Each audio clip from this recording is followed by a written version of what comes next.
So you're looking to purchase a house in South Carolina. Well, there are some nuances. I mean, you've been browsing Zillow, Realtor.com, other search engines, but I will tell you, those search engines are not going to be able to tell you the exact tax figure, insurance figure, HOA, transfer fees. So if you want to understand what the exact numbers are, or at least what to look for, stick around, because we're going to talk about the different kind of pitfalls that people fall into, and they walk away disappointed with kind of frowns at the end, rather than understanding all the numbers up front.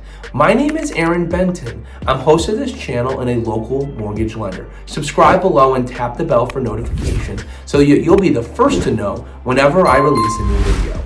I get calls, texts, emails every day from people just like you looking for home financing advice.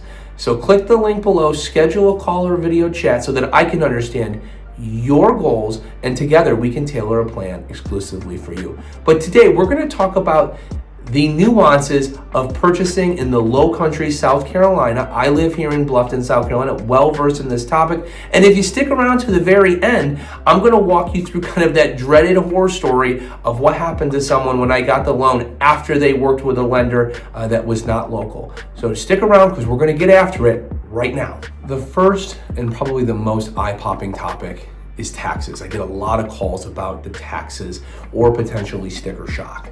So the first thing to understand is when you're browsing through, like I said, the online Zillow, Realtor.com, they're giving you tax records of what the seller paid. And they're not being deceitful, they're just telling you what they paid. Now understand, in Beaufort County, the taxes are assessed on an annual basis whenever a sale has been made.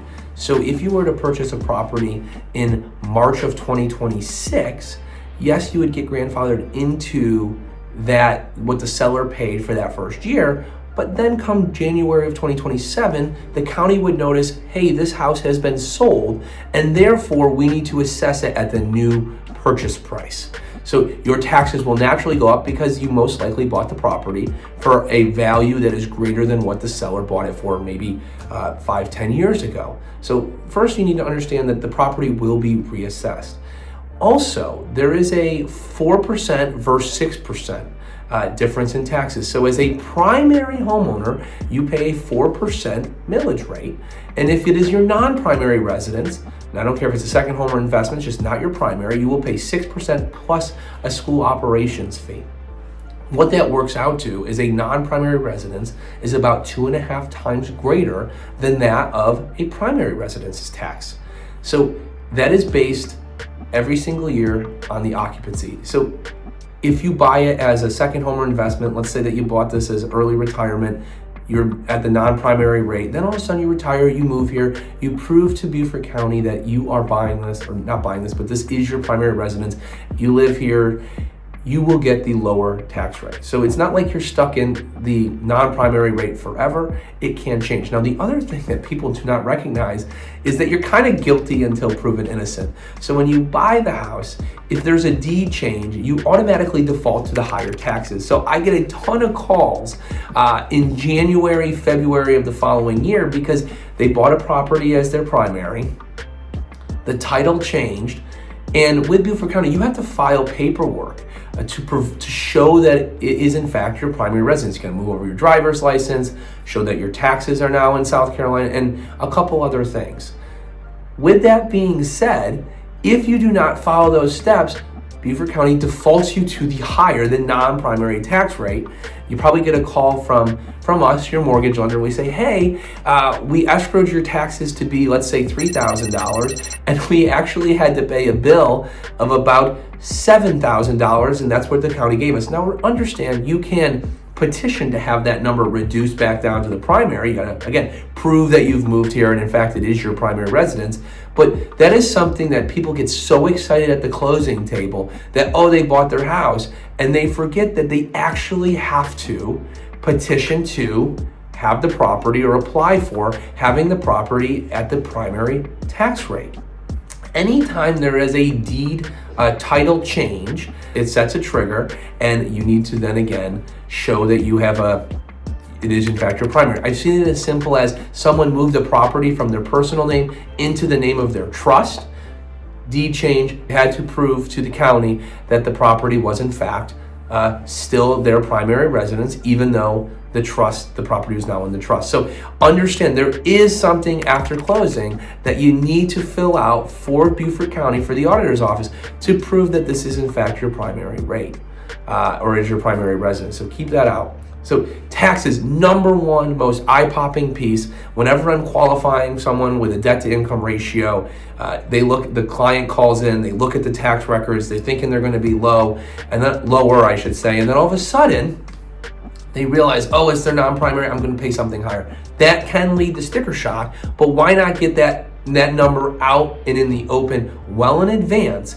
You'd be amazed. That number sometimes, if you're working with an out-of-town lender, they're going to use the Beaufort County tax records. They're unaware of this nuance of primary versus non-primary, and suddenly get near the finish line and they get hit with, oh my gosh, my taxes have actually gone up 2.5 times of what I thought they were going to be.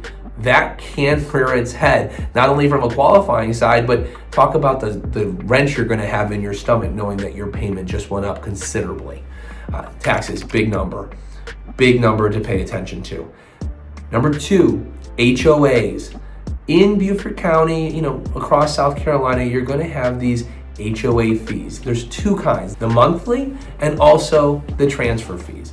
Now, over the years, depending on the neighborhoods you buy in, some are going to have flat fees. They might be $2,000, $3,500 capital contribution fee. They might have a percentage. It could be 1/4 or 1/2 of 1% of the purchase price. So every neighborhood can be slightly different. I don't know them all off the top of my head. However, I know that one exists. So when I'm compiling your upfront cash to close, I know that the neighborhood can have a transfer fee. I know that maybe the condo association could have a transfer fee. And I also know that the town of Hilton Head charges 1/4 of 1% of the purchase price one time at closing. So as you're starting to compile, what am I going to have to pay up front in addition to my down payment, my principal contribution?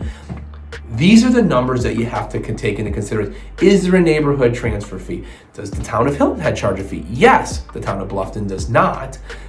And does my neighborhood charge a fee? So very, very important to know or get those numbers in order.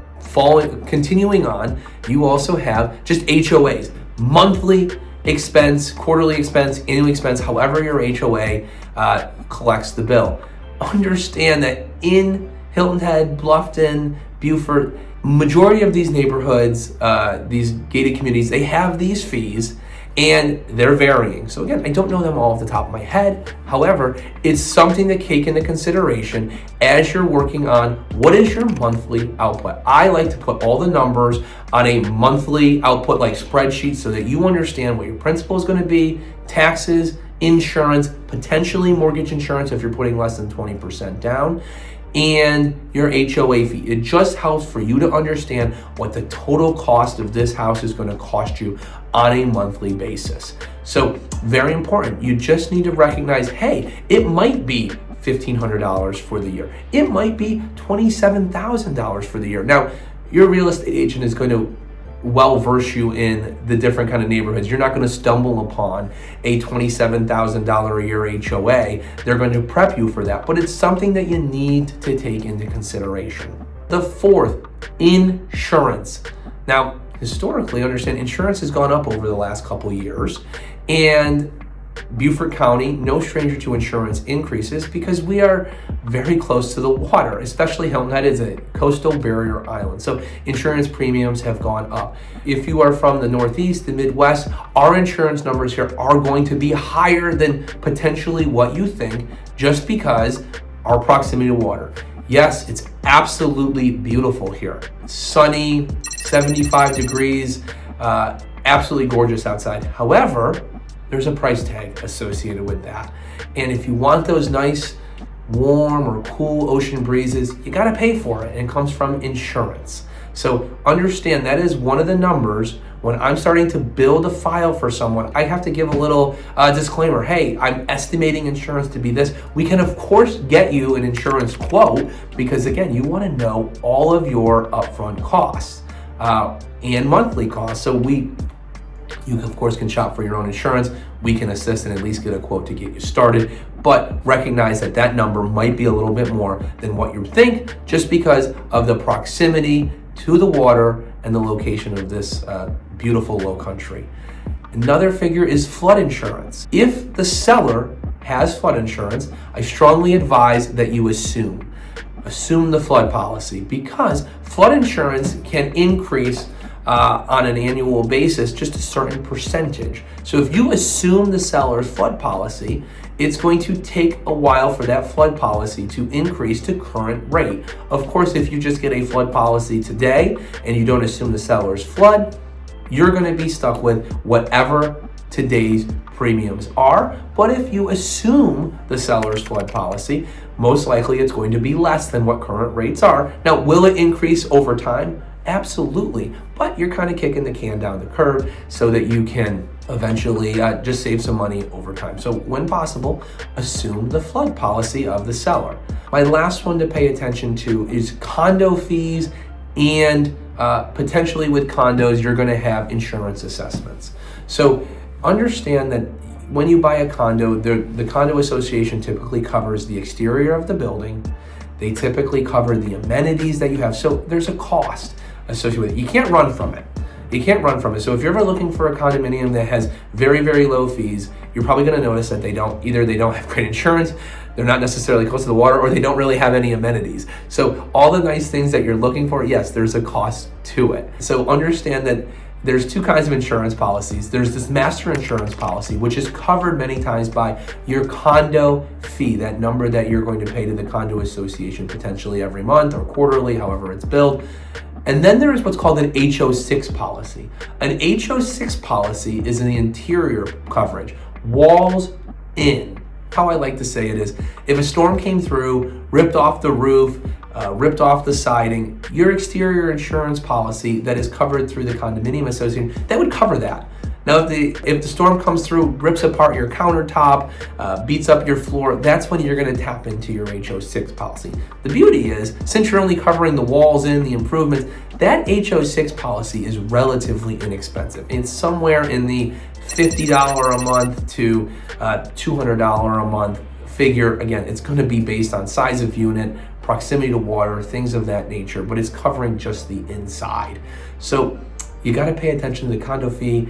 And again, that's going to be coupled with an HO6 policy, walls in. In addition to the HO6 policy and the exterior insurance coverage, some condominiums have insurance shortfall or insurance assessments. Understand, over the last couple of years, insurance has gone up. So rather than raising the condo association fee, or the condo association has elected to keep the condo association fee the same, but raise like what's called an insurance shortfall, an assessment. So you're basically, every single year, your condo association goes out, they see what the insurance is going to be. They have insurance money already set aside as past part of the master budget, but then they're going to have to collect from each owner the shortfall. So that number, of course, as insurance changes, so could the assessment number. So not all condo associations have that, but it's certainly a question that you should ask your real estate agent if you're looking at condos. Hey, I noticed that there's a condo fee here. Is there also an insurance assessment? Something that you should take into consideration. So those are really the big topics. Taxes are absolutely number one. You'd be amazed how many people get sticker shock or blown away when they see that the taxes that they're looking up in the tax property records are not what they would be paying. You got insurance. The seller's disclosure, again, can do a good job of assisting you with insurance, but understand insurance has gone up over the years. So your number might be a little bit higher than what the seller's paying, depending on when they bought the property. Of course, HOA fees, that is a huge local flavor. It's never a knock on the out-of-town lender. They don't know what they're looking for necessarily. So fortunately for me, I'm in Hilton Head. I know exactly what to look for. I know that there are HOA fees. I know that there is a transfer fee. I know who to contact to make sure that we get the exact numbers. It makes it so that your loan estimate that you get, basically when we speak, I'm going to give you those numbers right up front, and they're going to be very close to mirroring the closing disclosure at the end. That is the beauty of working with a local lender who understands the nuances of this area. And of course, the condo association fees and potentially the insurance shortfalls. Those are all numbers that we bake into your monthly payment so that you understand your total out of pocket. So in understanding that, I'm going to give you the horror story. I was not the first lender in this example. This loan came to me as a rescue deal. And I was very excited because, hey, I got in at bat. I wanted to help. That loan had been going on for about 3 weeks. They had blown past their finance contingency date. So understand the finance contingency date is the period of time in which case your earnest money, your good faith deposit, if anything happens during that finance contingency period, your good faith deposit, your earnest money is refunded back to them. In this example, the earnest money was very high. It was $50,000. Again, the house that they were looking to purchase was $1.3 million. So therefore, $50,000 kind of goes with a $1.3 million offer. So they had gone past the finance contingency. The $50,000 was now non-refundable. If the buyer could not close, they would be unable to recoup that $50,000 earnest money. It took me about a half hour after I took the application. I ran numbers. Unfortunately, the client didn't qualify. Why?